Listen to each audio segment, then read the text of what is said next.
賺夠人民幣就去美國生仔啊！如意算盤就打到啪啪響，講緊就係黃子韜同徐藝洋呢對明星情侶啦。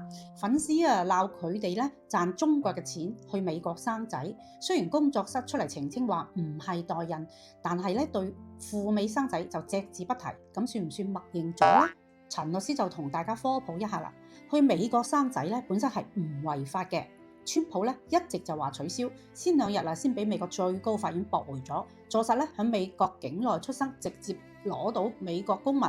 而中國嘅出入境管理辦法就講得好清楚，憑護照合法出境去睇病同埋生仔係可以嘅，所以咧大家去邊度生仔都係大家嘅私人選擇。不過唔違法就唔代表冇風險噃。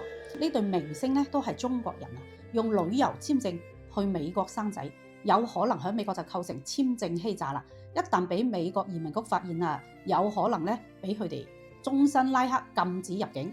到時咧 BB 啊，每隔幾年就要返美國辦手續噶嘛，而父母啊又入唔到美國境喎，咁家庭分離咧真係好麻煩嘅。第二個麻煩就係國籍衝突啦。BB 一出世就係美國國籍，但係中國咧只係對呢個 BB 發旅行證件。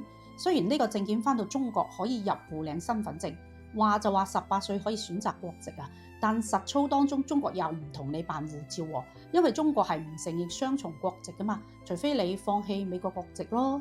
咁辛苦去美國生仔，冇可能竹籃打水一場空噶嘛，係咪？第三個麻煩就係資金出境啦。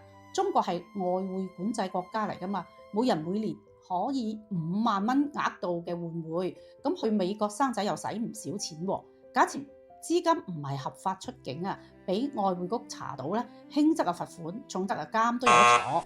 最大嘅難題啊，就係稅務啦。中國咧同美國都係全球徵稅嘅，美國啊仲有最得人驚嘅贈與稅同埋遺產稅啊。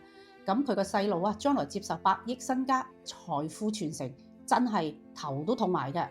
最後啊，萬一呢對明星夫妻離婚點算啊？中美又唔同法律喎。